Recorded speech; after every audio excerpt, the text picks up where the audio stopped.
তো মধুর বৃন্দাবন, আবার এই তো মধুর বৃন্দাবন, আবার এই তো মধুর বৃন্দাবন,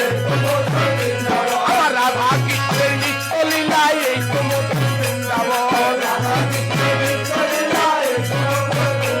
আবার নিতাই গৌর নিত্য করে এই তো মধুর বৃন্দাবন,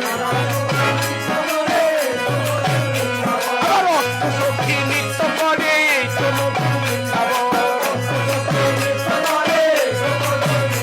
আবার অষ্ট সখী নৃত্য করে এই তো মধুর বৃন্দাবন, আবার কোলে বাজে করতাল বাজে এই তো মধুর বৃন্দাবন, আবার ভক্তগণের আগমন এই তো মধুর বৃন্দাবন, আবার ভক্তগণের আগমন